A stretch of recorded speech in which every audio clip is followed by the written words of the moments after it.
जय जय श्री राधे श्याम। कैसे हैं आप लोग? विश्वास से बहुत ही कुशल मंगल होंगे और उतने ही कुशल मंगल ढंग से आपका दिन भी चल रहा होगा। तो आइए आज का महत्वपूर्ण प्रसंग शानदार और जानदार तरीके से प्रारंभ करते हैं। हमारे पास दो तरीके होते हैं, या तो जान लगा दीजिए पाने के लिए या फिर जाने दीजिए। अब निर्भर आप पर करता है कि आपको करना क्या है। जान लगा देना है कथा सीखने पर, वक्ता बनने के लिए, या फिर जाने देना है कि चलो थोड़ा आराम कर लेते हैं, थोड़ा विश्राम कर लेते हैं।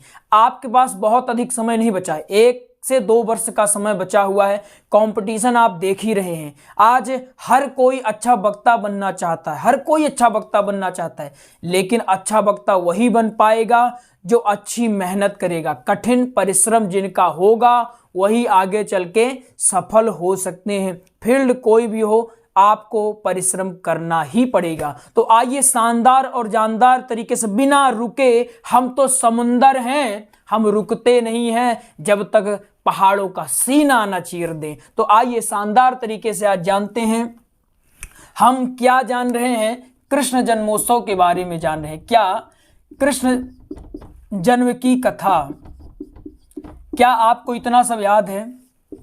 हम ये जानने वाले हैं, कृष्ण जन्म की कथा के बारे में हम विस्तार पूर्वक जानने वाले। हमने कैसे जाना था कि देवकी और वसुदेव का विवाह, देवकी और वसुदेव का विवाह किसने करवाया था? कंस ने करवाया था। इतना याद है आपको कि नहीं याद है? कंस ने देवकी और वसुदेव का विवाह करवाया था। इसमें होता क्या है? आकाशवाणी होती है। क्या होती है? आकाशवाणी। ये हम पुरानी बातें बता रहे हैं, इसलिए थोड़ा फास्टली बता रहे हैं। ये हम बता चुके हैं, पिछली क्लास में बता चुके हैं। क्या हुआ था? हम कृष्ण जन्म की कथा जान रहे हैं, इतना आपको पता है। सिंपल है, कोई ज्यादा इसमें परेशान नहीं होना है। हमने कृष्ण जन्म की कथा को जाना था। इसमें क्या हुआ था? जो कंस है ये देवकी और वसुदेव का विवाह करवाता है और खुद से पहुंचाने के लिए ले जाता है। तो आकाशवाणी होती है कि कंस, जो तू देवकी को लेकर के बड़े गुमान और अभिमान के साथ जा रहा है कि मेरी बहना है, मेरी बहना है, इसी की संतान तेरा काल होगी, इसी के संतान द्वारा तेरी मृत्यु होने वाली है। तब एक कंस है देवकी और वसुदेव को बंदी बना लेता है, कारागार में डाल देता है। अब हम आगे जानने वाले हैं कि आगे अब क्या होता है। यहाँ वसुदेव जी जो हैं, वसुदेव जी एक वचन देते हैं। क्या देते हैं? वचन देते हैं। वचन क्या देते हैं कि हे राजन, आप देवकी को छोड़ दें। कौन वचन देते हैं? वसुदेव देते हैं। ये कहते हैं राजन, कंस से कह रहे हैं कि हे राजन, आप देवकी को छोड़ दें। आपको देवकी से कोई समस्या तो नहीं है? आपको समस्या किनसे है? देवकी के संतान से है। तो मैं आपको वचन देता हूं कि जो भी संतानें होंगी मैं आपको एक एक करके लाकर दूंगा। अगर आपको उनसे भय लगेगा तो आप क्या करिएगा? आप उनको मार डालिएगा। और समस्या भी किससे है? अष्टम संतान से। किससे है? 8वीं संतान, देवकी की 8वीं संतान कंस का काल बनेगी, ऐसा आकाशवाणी ने कहा। अब आगे कथा क्या कहती है, आइए उसको हम जानने का प्रयास करते हैं विधिवत ढंग से। हमने रिमाइंडर करवा दिया है। इसी तरह आपको भी जब व्यासपीठ पर आप जाएंगे तो रिमाइंडर करवा के करना है कि हमने तृतीय दिवस में क्या जाना था, हमने चतुर्थ दिवस में क्या जाना था। ये सारी चीजें उनको बता के चलना है। अब देखिएगा, ध्यान पूर्वक समझिएगा। पहले ध्यान पूर्वक, आपका ध्यान यही होना चाहिए, क्योंकि नजर हटी तो दुर्घटना घटी। ये क्या है? ये राजमहल है। ये क्या है? ये राजमहल है। कंस यहां बैठा हुआ है। कौन? एक कंस है। एक कंस यहां बैठा हुआ है। इतने में यहां से कौन आते हैं? ये वसुदेव हैं। समझिएगा, ध्यान पूर्वक समझना है। ये कौन है? ये वसुदेव हैं। अभी समझ लीजिए, इसके बाद हम समझाने वाले, एक एक चीज समझाने वाले। वसुदेव की पहली संतान होती है। वसुदेव और देवकी की पहली संतान होती है। तो वसुदेव अपने वचनानुसार अपनी पहली संतान को, अपनी संतान को कंस के पास लेकर आते हैं। इतना समझ में आया? कंस मथुरा में बैठा हुआ है। कहां? ये मथुरा है, मथुरा। कंस मथुरा में बैठा हुआ है। अब वसुदेव अपनी पहली संतान को लेकर के कंस के पास आते हैं और कहते हैं, हे राजन, जैसा मैंने आपको वचन दिया था कि मेरी जो भी संतानें होंगी मैं आपको ले आकर के सौंप दूंगा, अब आप पर निर्भर करता है, मारना हो तो मारिएगा, छोड़ना हो तो छोड़ दीजिएगा। इतना समझ में आया? सिंपल समझना है, कोई प्रेशर नहीं लेना है, आराम से समझना है। इतना याद हुआ कि नहीं याद हुआ? सिंपल है। मथुरा में कंस बैठा हुआ, आपने पहले क्या जाना? आकाशवाणी हुई, आकाशवाणी के पास आधे ये मारना चाहा कि मैं मार दूंगा, लेकिन इन्होंने कहा मैं तो आपको वचन देता हूं, आप मेरी जितनी भी संतानें होगी मैं आपको दे दूंगा, और छोड़ देता है। कहता ठीक है, आप संतानें दीजिएगा, मुझे आप लोगों से कोई समस्या नहीं है। तो इन्होंने वचन दिया था कि मैं अपनी संतान दूंगा, तो वचनानुसार पहली संतान लाए कंस के पास। अब कंस के पास संतान लाए, एक बच्चा यहां लाए, और ये जैसे गोदी में उठाया उसको कि पटक दूं, इसको मार दूं, उसको देखा तो इसको दया आ गई, करुणा आ गई। बोला मैं मामा हूं, और मामा होकर के मैं इतनी क्रूरता कैसे कर सकता हूं। अब देखिए, कंस जैसे आतताई के हृदय में भी वात्सल्य रस उत्पन्न हो रहा है, प्रेम जागृत हो रहा है, कह रहा है कि मैं कैसे मार सकता हूं, मैं मामा हूं। वो कहता है मुझे समस्या 8वें गर्भ से है, तुम्हारी 8वीं संतान मेरा काल होगी, ये मेरा काल नहीं है, इनसे मेरी कोई शत्रुता नहीं है, तो मैं इनको कैसे मार सकता हूं।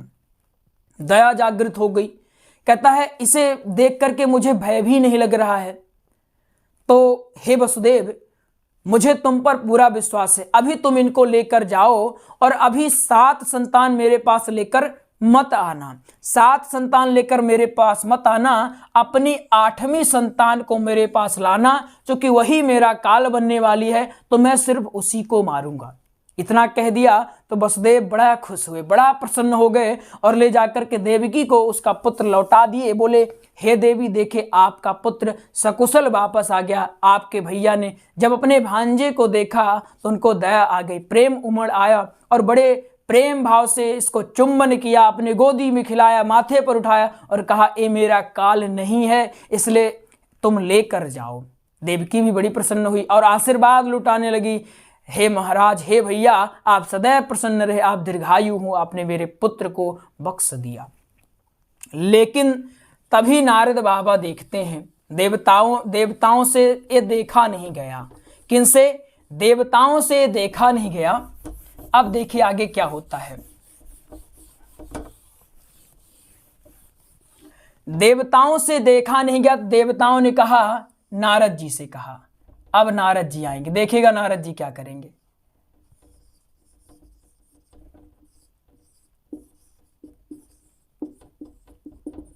ये कौन है? ये नारद जी हैं।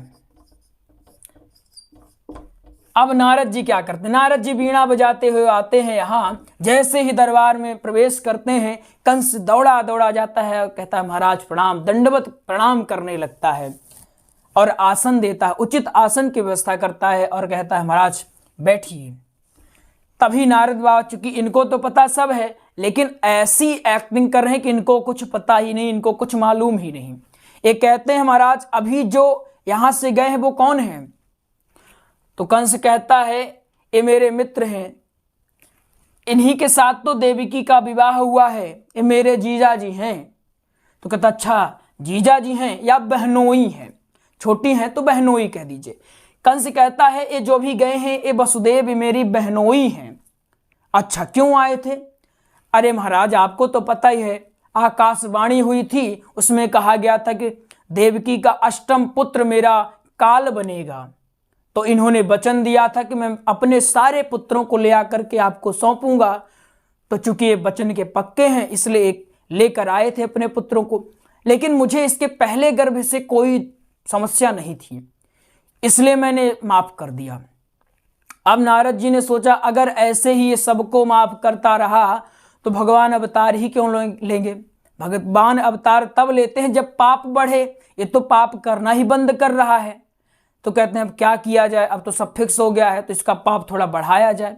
तब नारद जी एक बड़ी अच्छी बात करते हैं, यहां रखते हैं कुछ गोटियां, 8 गोटियां रखते हैं, 1 2 3 4 5 6 7 8, यहां 8 लकीरें खींचते हैं नारद बाबा। कौन? नारद। ये ध्यान से सुनिएगा, ये आपको सब मंच में बोलना है। क्या बोलना है?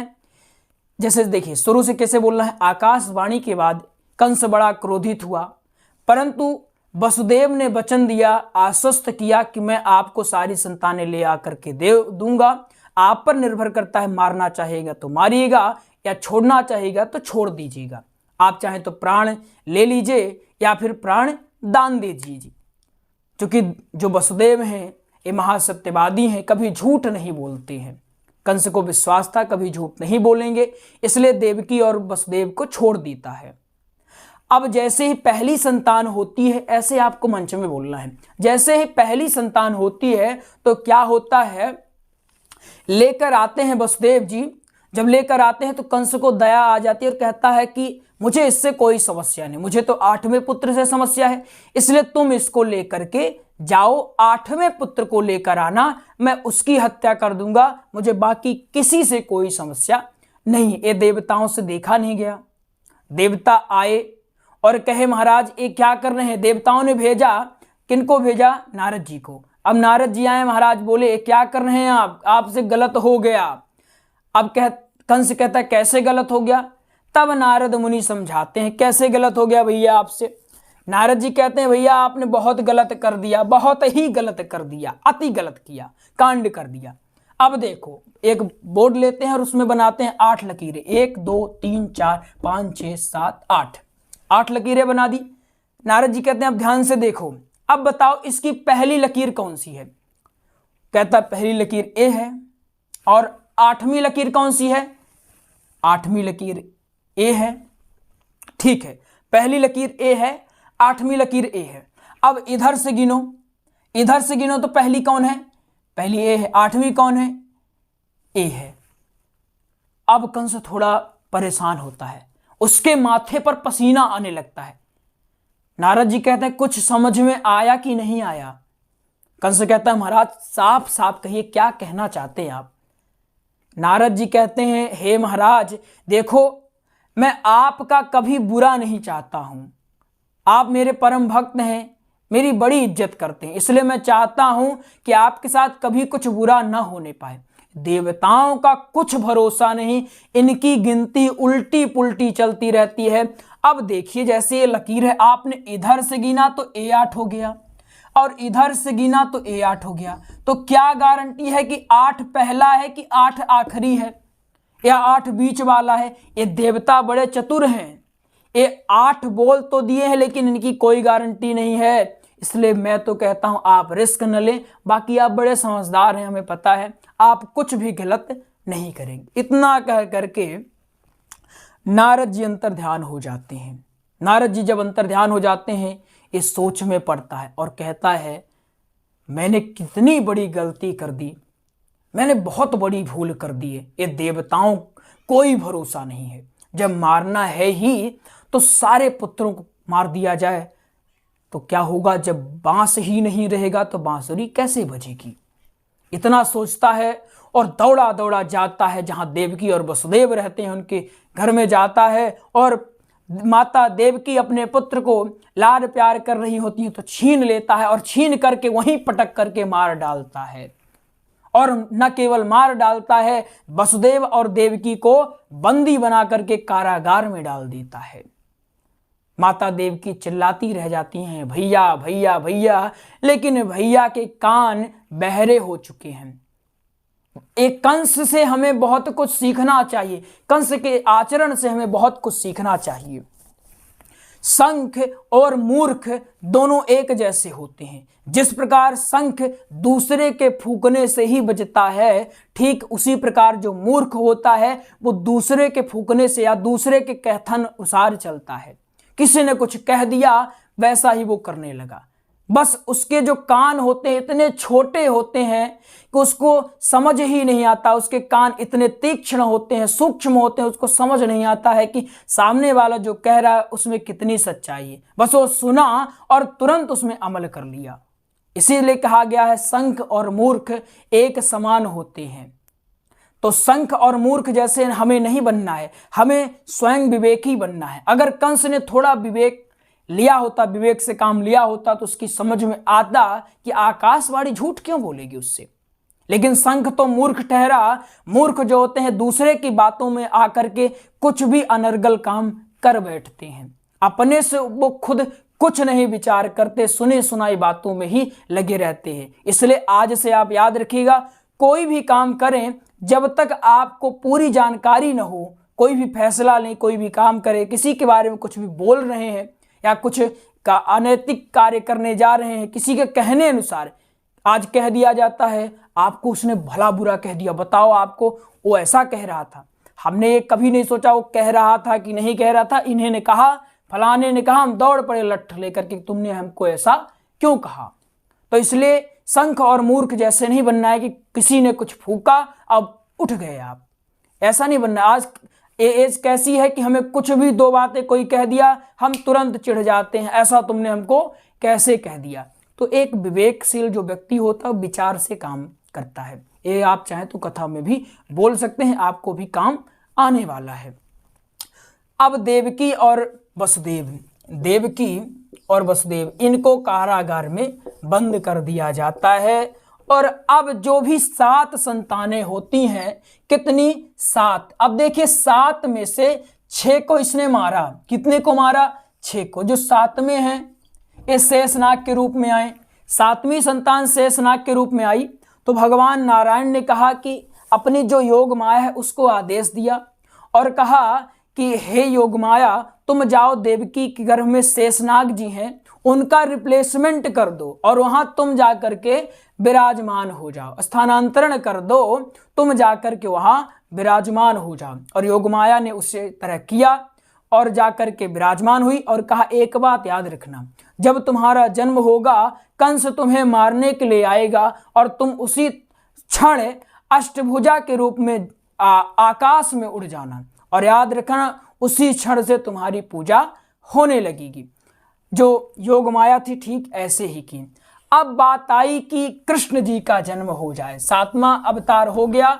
अब इसको लगा कि जो कंस है इसको लगा कि मेरे भय से 7वां गर्भ चला गया है, लेकिन प्रभु की जो माया है इसको आज तक न कोई समझ पाया है न अब कोई समझने वाला है। अब होता है हमारे कन्हैया जी का जन्म। कन्हैया जी का जन्म हम पहले तिथि आज आपको बता देते हैं, कल बताएंगे किस प्रकार से वसुदेव लेकर जाते हैं कन्हैया जी को। पहले हम ये जानते हैं कि कृष्ण जी का जन्म। अब ये देखिए जन्म, ये जन्म से जुड़ी कुछ चीजें आप विधिवत ढंग से समझ लीजिए। अब आपने इतना समझ लिया कि 7वें अवतार, उन्हीं को बहन भी कहा जाता है। 7वें अवतार में किनका जन्म हुआ?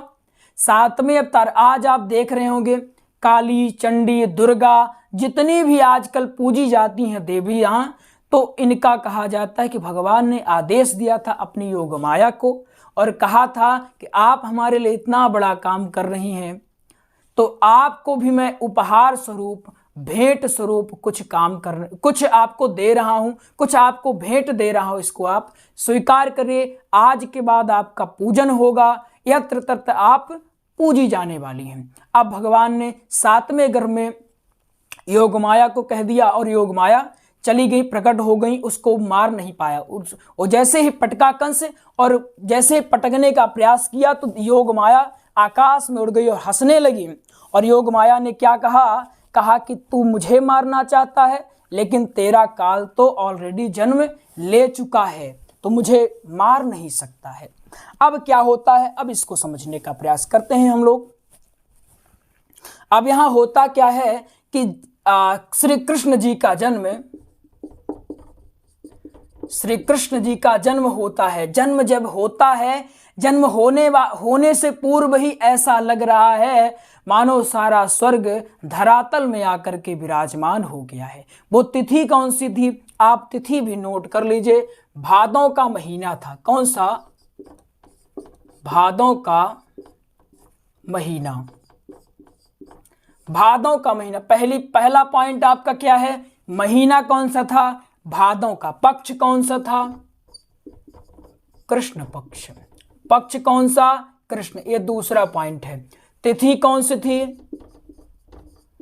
अष्टमी तिथि। ये कौन सा पॉइंट है आपका? ये तीसरा। और दिन कौन सा था? बुधवार। बुधवार। रुकिए इसको समझेंगे, अभी लिख रहे हैं, समझाते हैं आपको बढ़िया से।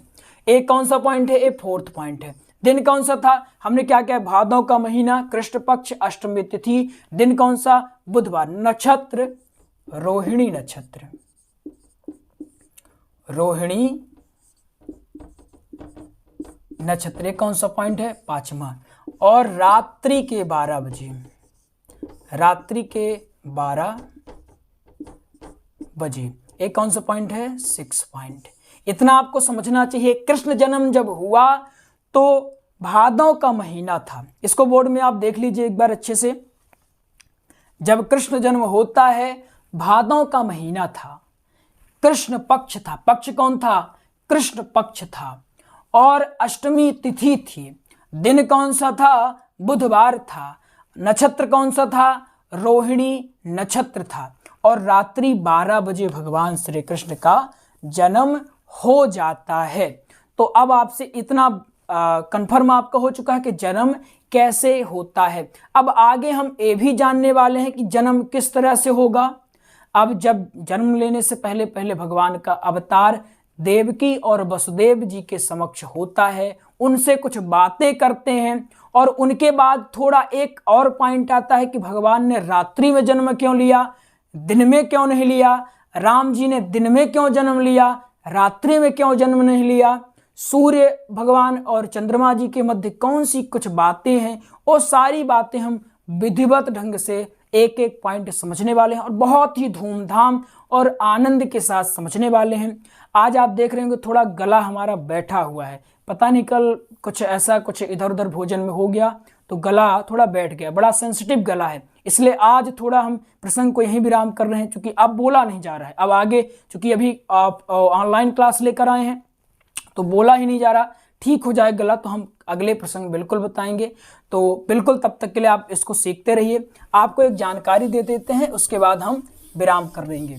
जानकारी आपको 2 जानकारी दे रहे हैं। पहली जानकारी भागवत जी का, भागवत जी व श्री राम कथा, श्री राम कथा का प्रॉपर नोट्स हमने तैयार करवा दिया है। नोट्स लेने के लिए आप 8269386376 इस नंबर में कॉल कर लें, आपको नोट्स मिल जाएगा। और हमारी ऑनलाइन क्लास भी स्टार्ट हो चुकी है, तो ऑनलाइन क्लास में एडमिशन लेने के लिए भी आप इसी नंबर में कॉल कर सकते हैं। तो आइए मिलते हैं अगले प्रसंग में, तब तक के लिए जय जय श्री राधे श्याम।